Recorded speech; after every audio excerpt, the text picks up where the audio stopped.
गया। मेहमान हमारे साथ जुड़े हुए हैं, परिचय आपको करा देते हैं। विकास गोयल जी आम आदमी पार्टी की तरफ से हमारे साथ, मुन्ना खान कांग्रेस पार्टी की तरफ से, पीयूष पंत वरिष्ठ पत्रकार है, निरंजन पोद्दार राजनीतिक विश्लेषक हमारे साथ करेंगे। आप सभी का बहुत स्वागत है कार्यक्रम में।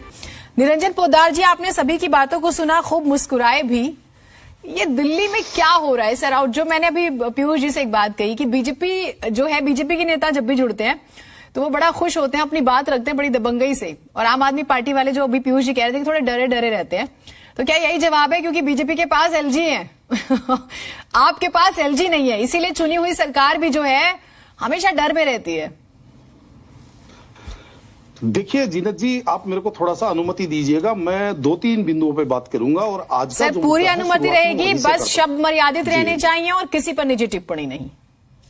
जी जी जी, देखिए जीनत जी, ऐसा है कि जो हज कमेटी जो बनाई गई थी, इसके अंदर तीनों सदनों का, दिल्ली के अंदर जिस तरीके से पार्लियामेंट है, उसके बाद में विधानसभा और निगम, तीनों संस्थाओं का इसके अंदर प्रतिनिधित्व होता है। और उसी हिसाब से एलजी ने जो कमेटी बनाई थी, उसके अंदर 2 विधायक जो आम आदमी पार्टी से थे, एक निगम पार्षद जो कांग्रेस से उन्होंने लिया, एक उन्होंने सांसद गौतम गंभीर को लिया, और एक मुस्लिम उलेमा होना चाहिए उसको लिया, और एक सामाजिक कार्यकर्ता वो उन्होंने कोसर जी को लिया। तो देखिए ऐसा है जीनत जी, सबसे पहले तो मैं आपको बताऊं कि कमेटी बने हुए आज 3-4 महीने हो गए। अगर इसके अंदर कुछ असंवैधानिक होता तो जो बार बार एक छोटी छोटी बातों पे कोर्टों के अंदर भागने वाली आम आदमी पार्टी क्या अभी तक कोर्ट में नहीं जाती? कमेटी मैं एक बार ठीक करूंगी सर, कमेटी बनी है 6 जनवरी 2023 को। जी अभी पिछले महीने बनी है। हाँ चलिए, पिछले महीने बनी है। मैं थोड़ा सा, चलिए मैं थोड़ा सा इसमें मेरे को जानकारी कम थी, लेकिन उसके बावजूद आम आदमी पार्टी कोर्ट में तो नहीं गई। अभी भी इनके पास 1.25 महीने का टाइम था, ये जा सकते थे कोर्ट में, लेकिन इनको पता है कि इसके अंदर कोई संवैधानिक पेच नहीं है। केवल जैसे जीनत जी, आप थोड़ा सा मेरी बात को अदरवाइज मत लीजिए, जैसे क्रेडिट कार्ड होता है, डेबिट कार्ड होता है, किसान कार्ड होता है, मेट्रो कार्ड होता है, वैसे आजकल एक कार्ड और इन्होंने समझ लीजिए इनोवेट कर लिया, और वो है विक्टिम कार्ड। तो ये जिस तरीके से हर चीज के अंदर विक्टिम कार्ड खेलते हैं, तो इससे इनको ये चीज समझनी चाहिए कि अति सर्वत्र वर्जित है और इनको अहम और वहम से बाहर आना चाहिए। क्योंकि देखिए, मैं आपको एक चीज बताना चाहता हूं जीनत जी, कि संवैधानिक पद के ऊपर, क्योंकि एलजी जो है, अभी आपने जो शुरुआत किया था, मेरे से सवाल किया था, उसके अंदर आपने एलजी की बात करी थी कि बीजेपी के पास एलजी है। निश्चित रूप से देखिए, जैसे पूरे हिंदुस्तान के अंदर 7 जो है वो केंद्र शासित प्रदेश हैं, और वहां पे जो एलजी होता है वो वहां का गार्जियन होता है, और जो वहां की जो, जैसे मान लीजिए पुडुचेरी और दिल्ली जो चुनी हुई सरकारें हैं, वो एलजी को रिकमेंडेशन कर सकती हैं। और एक चीज और मैं जोड़ना चाहूंगा इसके अंदर जीनत जी, कि असंवैधानिक कार्य नेता, चुने हुए नेता तो कर सकते हैं, लेकिन संवैधानिक पद पे बैठा हुआ एलजी असंवैधानिक कार्य नहीं कर सकता। चीज को मान के चलिए, क्योंकि नेताओं के पास तो किसी दूसरे के ऊपर ठीकरा फोड़ने के लिए उनके पास तो एक बहाना होता है कि भाई ये सचिव ने कर दिया, ये मुख्य सचिव ने कर दिया। जैसे अगर मैं दारू पॉलिसी की बात करूं तो वो इसका एक उदाहरण है कि भाई उसको रोल बैक किया और उसके बाद में ब्यूरोक्रेसी पे डाल दिया। लेकिन एलजी के पास तो ये ठीकरा फोड़ने के लिए कोई मशीनरी नहीं है। तो कहने का तात्पर्य ये है, इनको ये चीज समझनी चाहिए। और जिस तरीके से इन्होंने आज इसको मुद्दा बनाया, आज से पहले भी हज कमेटी का चेयरमैन चुनता रहा है, उसके ऊपर कभी डिबेट्स नहीं हुई, लेकिन कैसे भी करके खबरों में रहना, कैसे भी करके हमें जो है अपनी एक राजनीति के अंदर एक विक्टिम कार्ड खेलना है। थोड़ा सा इससे इनको बाज आना चाहिए, क्योंकि ये जो रुधाली राजनीति जो है ना, जितना विलाप किया जाता है, इससे रुधाली राजनीति वाली फीलिंग आती है जीनत जी, जो मैं तो ये कहता हूं कि किसी भी दिल्ली वाले, ना आपके लिए ना मेरे लिए, ये अप्रिय है। ये बहुत ज्यादा जो है ना, अब आप ये समझ लीजिए इरिटेटिंग होने लग गई है आम दिल्ली वासी को कि यार हमने किनको चुन करके भेजा है, जो सारे दिन ये एलजी ने नहीं किया, ये बच्चों की ये कहानी घर घर किया कहें, या वो जैसे सीरियल आते थे, सास भी कभी बहू थी, अरे भैया ये क्या आपने बना रखा है, आपको काम करने के लिए भेजा एलजी। अगर यमुना सफाई जाकर के वहां गाद में उतर जाए तो एलजी खराब, एलजी वहां पे वाटर ट्रीटमेंट प्लांट पे जाकर के खड़े होते हैं तो एक तरफ तो आप कह रहे हैं काम नहीं करने दे रहे, अरे एलजी तो आपका काम करने में सहयोग कर रहे हैं, तो उसमें आपको आपत्ति कहां है? आप ये सोच रहे हो कि क्रेडिट एलजी को ना चला, अरे थोड़ा सा तो कम से कम रहम करिए दिल्ली और दिल्ली के लोगों के ऊपर। मेरा तो इतना सही निवेदन था।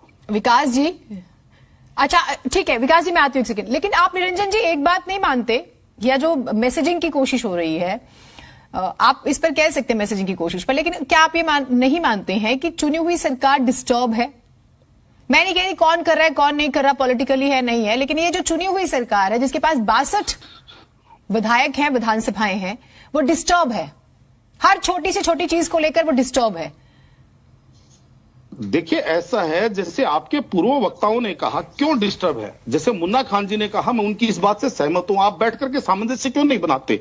आप किसी भी जरा मामूली सी चीजों को भी आप अगर मान लीजिए कहीं आपको थोड़ा मोड़ा कोऑपरेट करने की आवश्यकता है, आप क्यों नहीं करते? आप जब आपकी मानसिकता तो इस चीज से दिख जाती है ना, कि जब आप विधानसभा में कहते हैं कौन है एलजी, कहां से आ गया ये एलजी, आप कहते हैं दिल्ली के मालिक हम हैं, तो ये जो मानसिकता है ना, ये एक्चुअल में आपका डिस्टर्बेंस का कारण है। जीनत जी, इस चीज को आपको समझना पड़ेगा। अब ये जो राजनीति है, ये मेरे हिसाब से किसी के लिए भी लाभदायक नहीं है, ना शहर के लिए लाभदायक है, ना लोगों के लिए लाभदायक। मैं जवाब ले लेती हूँ विकास जी से, और मैं आपके लिए एक सवाल जरूर छोड़ के जाऊंगी। यदि दिल्ली में बीजेपी की सरकार होती तो क्या हम फाइलों पे, पानी पे, बिजली विभाग में, डिस्कॉम में जो 2 सदस्य हटाए गए हैं उस पर भी बात कर रहे होते? क्या इन्हीं स्थितियों पर, या यमुना को लेकर हम यही देखते हैं कि आज एलजी साहब गए हैं और 6 महीने का उन्होंने एक फीडबैक प्रोग्राम रखा है, टारगेट रखा है कि साफ होगी, क्या हम ये सब देखते?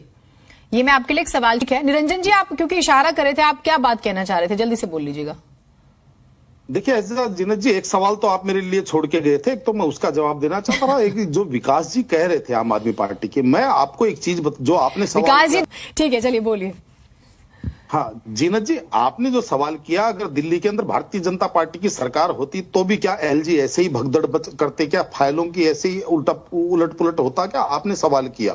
देखिए जीनत जी, उदाहरण है दिल्ली के पास, सन 1998 से लेकर के 2004 तक भारतीय जनता पार्टी समर्थित लेफ्टिनेंट गवर्नर दिल्ली के अंदर थे, और दिल्ली के अंदर जो सरकार थी, दिल्ली सरकार जो थी, वो कांग्रेस की सरकार थी, शीला दीक्षित मुख्यमंत्री थी। क्या अभूतपूर्व काम नहीं हुए उस टाइम दिल्ली के अंदर? दिल्ली की जनता के लिए काम नहीं हुए? उससे पहले मदन लाल खुराना जी और भारतीय जनता पार्टी की दिल्ली में सरकार थी, और कांग्रेस समर्थित एलजी थे दिल्ली के अंदर, तो उस टाइम कभी एलजी का नाम सुना था आपने? लेकिन अब समस्या क्या आ गई, और सबसे बड़ी बात क्या है? देखिए विकास जी को मेरी बात हो सकता है अप्रिय लगे, लेकिन इनको बैठ करके चिंतन करना पड़ेगा कि 2000 अच्छा, आप मुझे एक बात बताइए, आप मुझे एक बात बताइए, हम तकनीकी रूप से भी और हमारी राजनीति भी बहुत मॉडर्न नहीं हो गई है क्या? वो वाली राजनीति अभी होती है जिस राजनीति का आप जिक्र कर रहे हैं? सर, बड़ी ईमानदारी से ये सवाल बड़ी ईमानदारी से रखा है मैंने आपके सामने, आप ईमानदारी से जवाब दीजिएगा। क्या सच में राजनीति अब उसी तरह की हो रही है जो हम वाजपेयी जी की सुनते थे? चंद्रशेखर कितना बड़ा नाम है अगर कोई पढ़े उनको तो, या उससे पहले बड़े बड़े नेता हुए हैं। आपको लगता है वही वाली राजनीति है अभी? तो उसी की तो मैं आलोचना कर रहा हूं ना जीनत जी, कि हमें उस टाइप की राजनीति देखने की आदत रही है, और जो वर्तमान राजनीति है ये कर कौन रहा है? मुझे एक बात बताइए, जो वर्तमान राजनेता वही तो है, कोई बाहर से तो आया तो ही नहीं है राजनीति। तो मैं तो यही तो निवेदन कर रहा हूं सभी से कि भाई हमें वो वाली राजनीति चाहिए जिसकी हमारे नीति नियंताओं ने कल्पना की थी, जिसकी हमने अपेक्षा की थी, जो राजनीति हम पूर्व में देख चुके हैं, ऐसी हमें राजनीति चाहिए। हमें ये जो रस्साकसी वाली जो राजनीति है, इससे आप बात है। मैं जो निवेदन करना चाह रहा था 10 सेकंड में उस बात को पूरा कर दूं। देखिए ऐसा है विकास जी, ये आपको समझना पड़ेगा, 2019 तक आप प्रलाप करते हैं कि एलजी हमें काम नहीं करने दे रहा, एलजी हमें काम नहीं करने दे रहा। जैसे ही 2020 के चुनाव आते हैं आप कहते हैं हमने दिल्ली में अभूतपूर्व काम कर दिया। अरे भाई, जब दोनों बातों को कंट्राडिक्ट कैसे? चलिए ठीक है, बहुत अगर किसी को कम समय मिला हो तो माफी चाहती हूं। बहुत शुक्रिया आप सभी का जुड़ने के लिए, लेकिन अगर आप इसे सिर्फ यहीं तक देख रहे हैं